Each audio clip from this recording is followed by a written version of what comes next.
Bagaimana peran organisasi mahasiswa ekstra kampus yang teman-teman pimpin dalam membangun demokrasi di Indonesia? Suara yang dibayar malam hari H 100.000 satu suara, ada yang paling rendah 25 suara. Menurut saya itu agak miris. Karakter itu yang paling sulit diubah. Karakter bahwa bagaimana cara melihat pemimpin, bagaimana cara menyikapi ketika terjadi sogok-menyogok money politik. KPU bukan hanya menjadi penyelenggara pemilu, tetapi bisa memberikan pelopor pendidikan politik yang menjangkau generasi muda.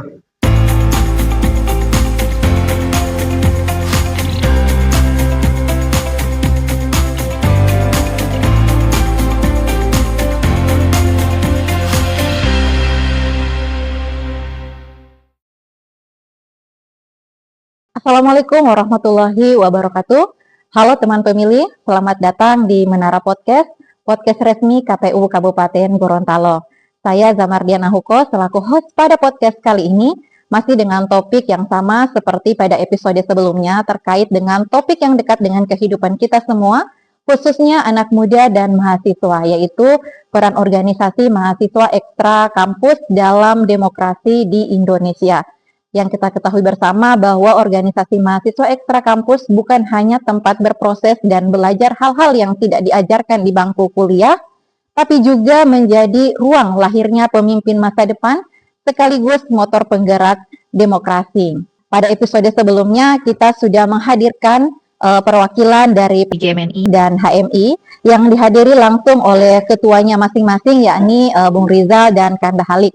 Dan di episode kali ini kita menghadirkan narasumber dari PC PMII dan IMM Kabupaten Gorontalo. Nah, langsung saja kita sapa terlebih dahulu narasumber kita yang sudah hadir di podcast Menara. Ada Kak Sumarti Puspa Sari Mokoginta.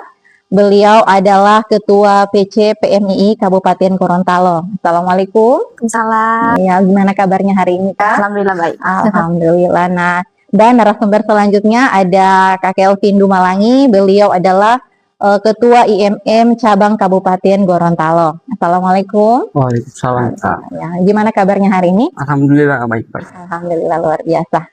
Nah, tak perlu berlama-lama, kita langsung masuk pada pertanyaan pertama dan mendasar untuk kedua narasumber. Bagaimana peran organisasi mahasiswa ekstra kampus yang teman-teman pimpin dalam membangun demokrasi di Indonesia, khususnya di kampus masing-masing yang memberikan dampak pada daerah Kabupaten Gorontalo itu sendiri. Mungkin dari Kak Puspa terlebih dahulu. Ya, terima kasih. Assalamualaikum warahmatullahi wabarakatuh. Waalaikumsalam warahmatullahi wabarakatuh. Kalau bicara tentang peran organisasi dalam demokrasi, pertama-tama kita harus tahu dulu kalau demokrasi itu adalah sistem pemerintahan di mana rakyat itu memegang kekuasaan tertinggi. Itulah kenapa kita kalau ada pemimpin, presiden, baik itu pemimpin-pemimpin daerah atau DPR itu adalah perwakilan dari rakyat, yaitu rakyat memilih. Itulah kenapa dinamakan dengan demokrasi. Selanjutnya, kalau bicara tentang demokrasi, peran organisasi itu sendiri, ada beberapa catatan yang telah saya rangkum begitu. Organisasi itu kita harus tahu dulu apa-apa sebenarnya yang dilakukan di dalam organisasi ekstra kampus. Banyak orang yang berpikir bahwa organisasi ekstra kampus itu cuma tempat berkumpul begitu. Padahal organisasi ekstra kampus itu juga adalah tempat di mana orang-orang itu berkumpul dan punya kesadaran kritis begitu. Orang-orang punya satu tujuan yang sama dan organisasi itu juga jadi ruang kontrol sosial dan juga sebagai ruang kaderisasi kepemimpinan begitu. Di dalam organisasi ekstra itu banyak sekali hal-hal yang tidak diajarkan di bangku kuliah, itu justru diajarkan di organisasi. Misalnya bagaimana menerima perbedaan pendapat, bagaimana bisa mengambil keputusan kolektif, itu kadang-kadang tidak ada di ruang di bangku kuliah, tetapi di organisasi ekstra itu ada begitu. Iya, diakomodir. Nah, di saat itulah organisasi itu menjadi tempat di mana ada peran demokrasi di dalamnya. Karena aktivitas yang dilakukan di dalam ruang lingkup organisasi ekstra kampus itu adalah kehidupan mahasiswa yang paling dekat dengan yang namanya demokrasi. begitu. Sedangkan kalau kita mau bertanya apa peran organisasi untuk demokrasi, sudah jelas organisasi ekstra kampus dari dulu sampai dengan sekarang selalu menjembatani apapun yang ingin masyarakat sampaikan kepada pemerintah. Karena harus kita ketahui bahwa banyak masyarakat kecil yang tidak punya akses langsung kepada pemangku kebijakan. Mahasiswa punya itu. Mahasiswa punya itu. Begitupun dengan misalnya advokasi, pendidikan politik, itu mahasiswa punya peran. Artinya kalau misalnya kita bertanya gambaran umum atau garis besar apa peran organisasi dalam demokrasi, itulah hal-hal tadi gitu. Oke, baik. Nah, kalau dari Kak Kelvin sendiri? Baik, terima kasih. Assalamualaikum warahmatullahi wabarakatuh. Waalaikumsalam warahmatullahi wabarakatuh. Sebelum masuk pada inti pertanyaan atau jawaban dari saya mengucapkan terima kasih kepada KPU Kabupaten Gorontalo telah mengundang kami di sini untuk sama-sama bertukar pikiran terkait dengan bagaimana peran mahasiswa untuk demokrasi yang ada khususnya ada di daerah. Jadi kalau ditanya apa peran organisasi di daerah, peran organisasi ekstra untuk daerah, sangat relevan dan sangat penting. Kenapa demikian? Karena disitulah tempat-tempat bagaimana untuk pembinaan intelektual, pembinaan secara berorganisasi yang baik. Mulai dari situlah bagaimana kita membina adik-adik kader ini untuk bagaimana bisa menjadi pemimpin atau paling tidak bisa menjadi advokasi untuk masalah kampus ataupun masalah yang ada di daerah itu sendiri. Contohnya khususnya kami yang ada di Ikatan Mahasiswa Muhammadiyah Kabupaten Gorontalo. Kami itu di jenjang perkaderan di semester 1 atau semester 2 mahasiswa, kami sudah mulai merancang ada yang namanya tingkat pengkaderan. Ada tingkat dasar maupun tingkat 2 atau Darul Arkam Dasar Madya.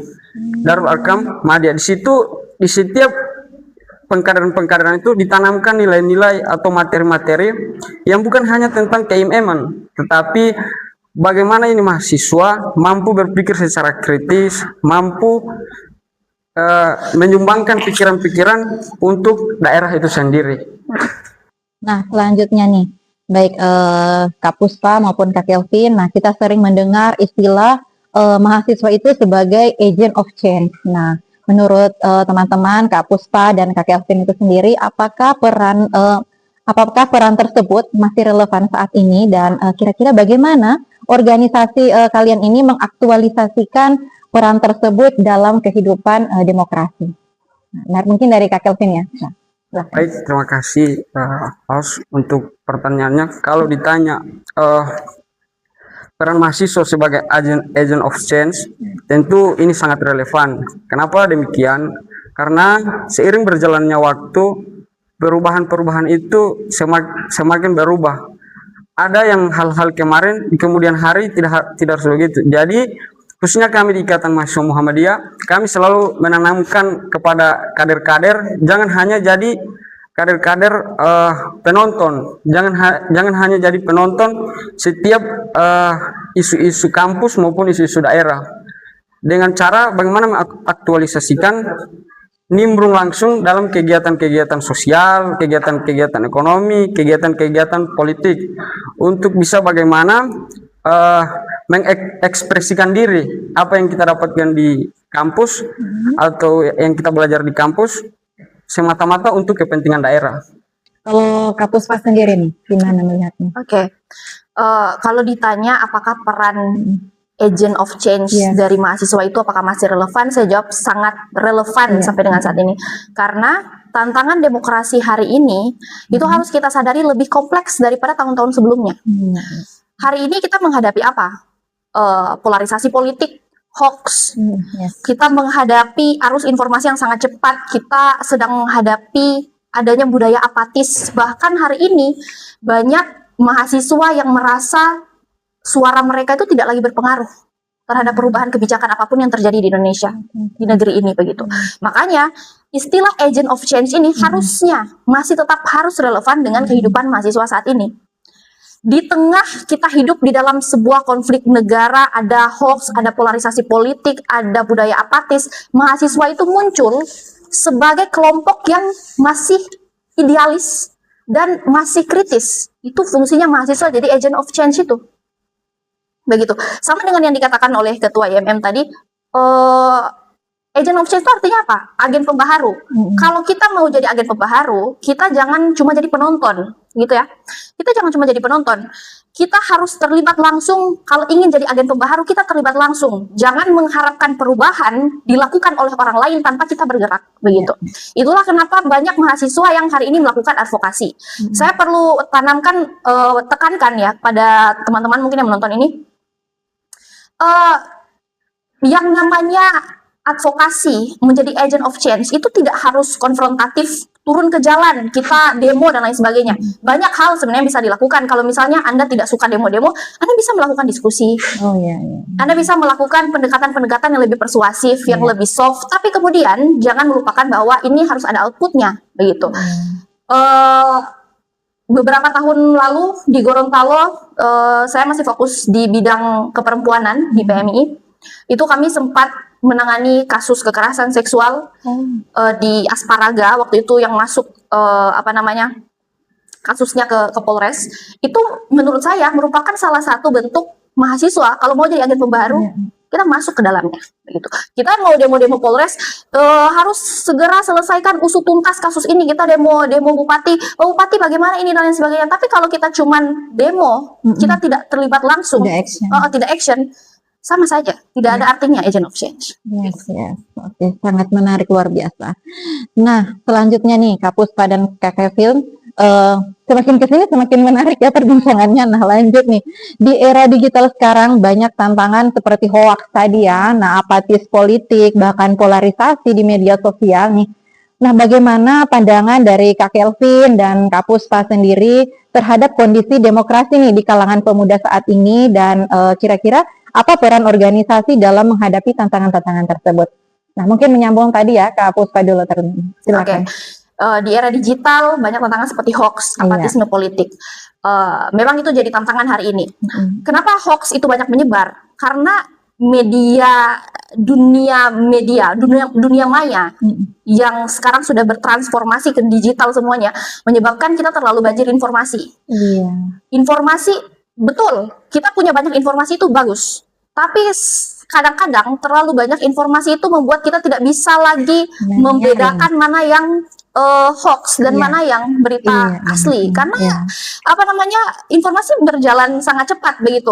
Misalnya apatisme politik dan polarisasi di media sosial. Kenapa misalnya orang menjadi apatis terhadap politik? Ya karena banyaknya informasi itu membuat orang jadi, loh mana yang betul, yang ini atau ini, orang sudah peduli lagi, karena muak dengan hoax ini, begitu. Nah, apalagi misalnya yang kita hadapi hari ini yang paling menjadi ancaman itu sebenarnya adalah kehadiran AI. Iya, benar. Kehadiran AI itu bahkan sesuatu hal yang tidak dilakukan oleh orang, ketika di-generate ke AI itu bisa terlihat sangat real dan nyata, begitu. Dan susah dibedakan. Nah, itu yang membuat hoax ini sangat susah. Makanya kalau misalnya kita ditanya, apa sih peran organisasi dalam menghadapi tantangan ini? Organisasi ekstra kampus itu kita punya kaderisasi. Dari tingkatan paling bawah sampai dengan tingkatan paling atas kita punya kaderisasi. Maka itu menjadi tugas kami bahwa siapapun yang tergabung dengan kami harus punya edukasi tentang itu. Jangan mudah termakan hoax. Coba verifikasi data berulang kali. Kalau lihat hal yang betul ini, verifikasi dulu. Jangan langsung forward, diterima mentah-mentah, langsung di-share ke orang-orang lain. Akhirnya orang lain menjadi korban dari kebodohan Anda sendiri karena tidak suka memverifikasi data. Begitu. Nah, dari pandangannya Kak Kelvin sendiri mungkin seperti apa? Ya, terima kasih. Kalau menurut saya, bagaimana peran organisasi ekstra untuk menghadapi masalah hoax ini? Memang masalah hoax ini adalah tantangan yang sangat besar, bukan hanya organisasi, tapi seluruh elemen-elemen pun sedang menghadapi yang namanya berita-berita, karena dengan adanya hanya persoalan jari saja bisa menyebabkan orang bisa menjadi tersangka, bisa menjadi kekacauan di suatu daerah. Nah, bagaimana peran organisasi ekstra untuk menghadapi ini, kalau kami menurut kami di IMM sebetulnya ini adalah untuk bagaimana menyampaikan kepada kader-kader untuk mengelola informasi itu tidak selalu diterima, tapi diverifikasi dulu apakah ini benar atau tidak. Karena dengan adanya informasi-informasi itu bisa menjadi kekacauan di satu daerah. Mungkin karena adanya informasi-informasi atau hoax itu karena adanya beda pendapat antara si A dan si B, makanya menghalalkan segala cara melalui media-media ini. Jadi bagaimana kalau ditanya bagaimana peran organisasi khususnya kami di IMM, kami selalu menyampaikan kepada kader-kader tidak semua berita itu langsung diterima secara benar, harus adanya verifikasi. Karena dengan adanya perubahan zaman ini, kalau tembus di grup 1 masuk di grup 1, ini yang akan membuat semacam kekacauan karena dengan adanya berita-berita yang belum tentu kebenarannya. Ya. Dan paling banyak itu men-share-nya lewat WhatsApp misalnya ya. Grup-grup ya. Oke, baik. Wah, sangat menarik sekali. Nah, selanjutnya nih Kak Puspa dan Kak Kelvin, kita akan menuju pemilu ke depannya. Nah, termasuk pemilu 2029 yang akan banyak melibatkan pemilih pemuda. Nah, menurut Kak Puspa dan Kak Kelvin itu sendiri, kira-kira bagaimana sih cara meningkatkan partisipasi pemilih pemuda agar tidak hanya datang ke TPS, tapi juga menjadi pemilih yang cerdas dan kritis. Nah, mungkin dari Kak Kelvin ya. Oke. Terima kasih. Kalau ditanya bagaimana peran organisasi untuk menghadapi pemilu ke depan ini, khususnya anak-anak muda, supaya agar tidak Untuk hanya pemilih pemula ya. tidak hanya datang ke TPS untuk memilih. Kalau dari kami di IMM, sebetulnya untuk menghadapi hal-hal seperti ini ada namanya edukasi atau pendidikan politik terhadap anak muda. Karena anak-anak muda ini mereka hanya membutuhkan wadah untuk bagaimana menyampaikan atau menyampaikan aspirasi mereka agar apa yang mereka inginkan itu tercapai. Kalau ditanya peran pemuda untuk 2029, peran pemuda 2029 ini sangat penting karena pemilih terbesar itu dari Gen Z. Jadi ini sangat berpengaruh untuk pemilihan ke depan, khususnya di 2029 nanti. Oke, mungkin ada tambahan dari Kak Puspa? Bagaimana cara meningkatkan partisipasi pemilih muda? Karena beberapa tahun lagi kita akan pemilu ya. Iya. Kalau misalnya ditanya bagaimana cara meningkatkan partisipasi, kadang-kadang ada yang luput dari kita. Kita tuh kadang-kadang kalau sudah mendekati pemilu, misalnya KPU atau Bawaslu dan lain sebagainya, turun ke masyarakat, sosialisasi dan lain sebagainya. Kadang ada yang luput dari kita bahwa sebenarnya yang perlu kita tanamkan pada orang-orang muda adalah menanamkan di dalam hati, otak, dan pikiran mereka, kalau kalian apatis terhadap politik, maka seumur hidup, jalan hidup kalian dipengaruhi oleh keapatisan kalian itu. Ditanamkan betul bahwa pengaruh dari pilihan Anda itu sangat berpengaruh.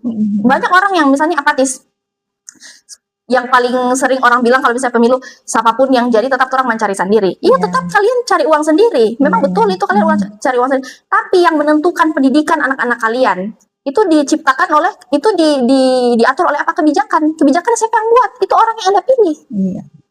Harga bahan pokok naik. Itu tanggung jawab siapa? Orang yang Anda pilih. Begitu.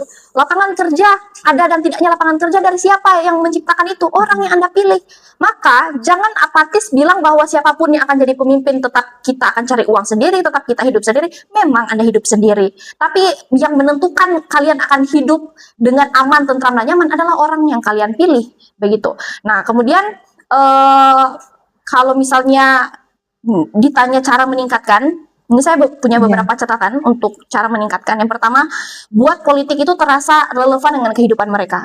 Anak-anak muda itu, kadang-kadang, apalagi anak-anak muda yang pemilih pemula itu belum menikah. Mereka belum merasakan yang namanya kehidupan Iya. real itu seperti apa. Karena mereka masih muda, masih dibiayai orang tua, mereka belum tahu rasanya cari uang, belum tahu rasanya beras habis di Susah, rumah, iya. belum tahu.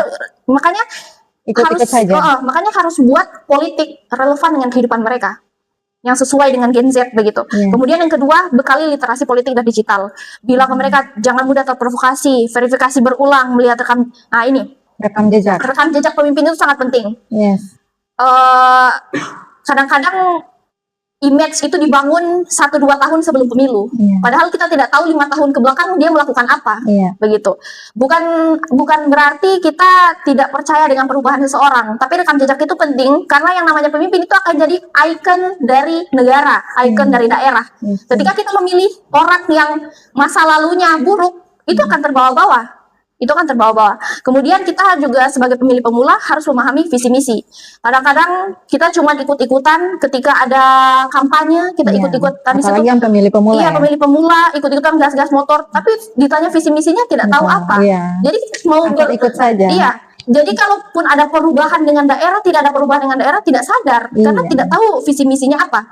Yang ketiga, tanamkan dengan tegas tentang money politik. Ini yang Iya. paling susah. Paling susah. Setiap kali pemilihan ini yang paling susah. Orang-orang selalu tergiur dengan suara yang dibayar malam hari 100.000 satu suara. Ada yang paling rendah 25 suara. Apa ya, menurut saya itu agak miris. Riskan, ya. Agak miris karena bayangkan Anda dibayar 25.000 satu di malam itu, tapi kemudian Anda Efeknya untuk 5 efeknya tahun. 5 tahun ke depan luar biasa. Anda kalau susah juga tidak dibantu serta merta begitu karena Anda sudah terima 25.000 Iya. begitu. Mungkin itu sih. Sudah Kak. dibayar harganya dengan Iya. segitu. Nah, menarik sekali. Lanjut nih Kak Kelvin dan Kak Puspa. Nah, sebagai organisasi mahasiswa nih, tentu punya potensi besar untuk berkolaborasi dengan KPU. Nah, bagaimana pandangan Kak Kelvin maupun Kak Puspa sendiri tentang sinergi antara organisasi mahasiswa dan KPU dalam pendidikan kepemiluan itu sendiri, dan kira-kira bentuk kolaborasi yang seperti apa yang diharapkan? Nah, mungkin Kak Puspa. Ya. Oke. Kolaborasi tentu sangat penting. Iya. Beberapa tahun setelah saya sudah ber-PMII, Iya. KPU seringkali punya kolaborasi dengan kita Kolaborasi, begitu. iya. Ketika mendekati pemilu, banyak juga bagian dari kita yang misalnya itu ikut sama-sama dengan kerja-kerja teknis dari KPU ketika mendekati pemilu.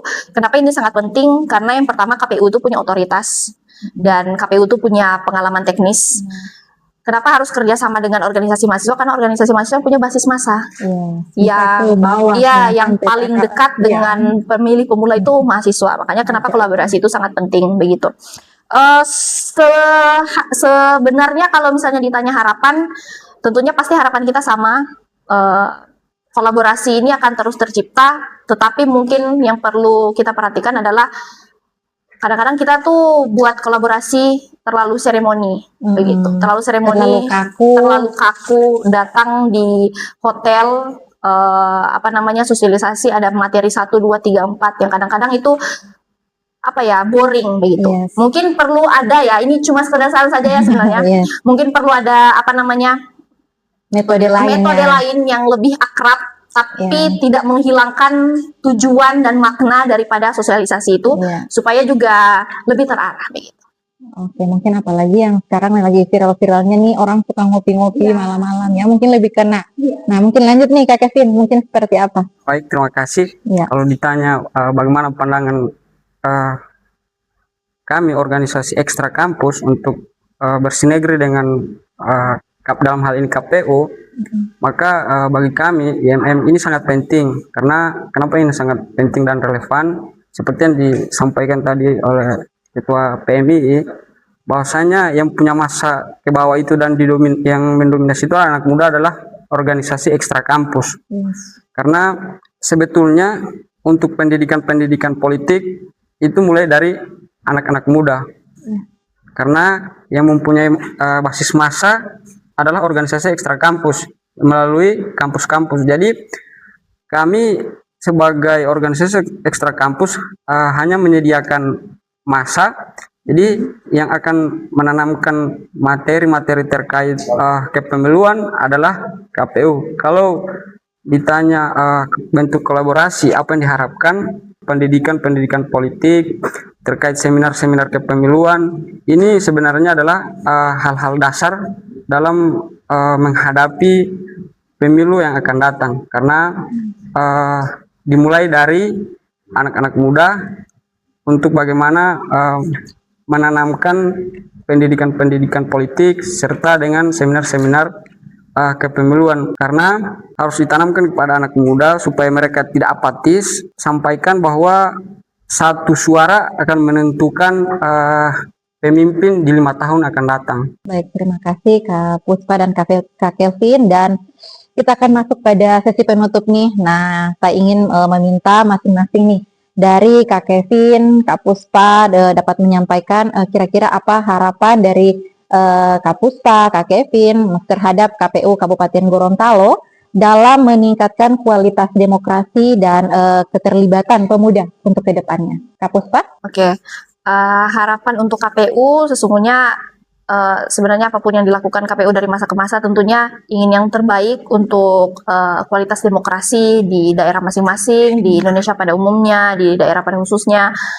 Namun kemudian mungkin ada salah satu masukan begitu. Mungkin kita harus memulai ini lebih akar rumput lagi, lebih sedini mungkin begitu. Mungkin kalau bisa memberikan saran, bisa kerjasama dengan, kadang-kadang kalau misalnya mau pemilihan itu paling banyak dengan SMA, karena SMA kan banyak yang sudah 17 tahun dan bisa memilih. Pemula. Tapi sebenarnya kalau menurut saya bisa lebih dini lagi, yaitu bisa bekerja sama misalnya dengan SD atau SMP, tapi dalam maksud penanaman karakter, karena karakter itu yang paling sulit diubah. Karakter bahwa bagaimana cara melihat pemimpin, bagaimana cara menyikapi ketika terjadi sogok menyogok money politik, bagaimana. Nah, itu hal-hal yang kecil ya, versi SD atau SMP. Karena kalau karakter itu sudah terbentuk dari kecil sampai besar itu akan terbawa. Begitu. Karena kalau orang sudah besar dirubah itu sebenarnya agak sulit, agak susah. Lebih mudah itu membentuk karakter orang dari kecil kemudian sampai besar dia terbawa. Sebenarnya itu, kalau itu saran saja sih. Oke, nah dari Kak Kelvin sendiri seperti apa? Kalau dari kami, khususnya IMM Cawang Kabupaten Gorontalo, harapan kami untuk KPU Kabupaten Gorontalo dalam meningkatkan kualitas demokrasi, khususnya di daerah, kami sangat berharap bahwasanya lembaga KPU terus independen dan transparan dan konsisten dalam menjaga demokrasi yang ada di daerah, karena yang bisa memberikan arahan dan terbaik daripada sistem itu adalah KPU itu sendiri. Jadi harapan kami KPU bukan hanya menjadi penyelenggara pemilu, tetapi bisa memberikan pelopor pendidikan politik yang menjangkau generasi muda. Terima kasih banyak nih kepada seluruh narasumber yang luar biasa. Ada Kak Puspa, ada Kak Kelvin, Ketua PCP MII Kabupaten Gorontalo dan Ketua IMM Cabang Kabupaten Gorontalo atas diskusi yang sangat kaya dan inspiratif. Nah, dari perbincangan ini kita bisa melihat bahwa organisasi mahasiswa memiliki peran yang sangat penting dalam menjaga nilai-nilai demokrasi, meningkatkan kesadaran politik, dan menjadi jembatan antara masyarakat dan proses kepemiluan. Nah, semoga semangat kritis, intelektual, dan kolaboratif dari teman-teman semua bisa terus menjadi energi positif bagi demokrasi di Kabupaten Gorontalo. Saya Zamardiana Huko, pamit undur diri. Sampai jumpa di episode berikutnya. Salam demokrasi. KPU melayani. Wassalamualaikum warahmatullahi wabarakatuh.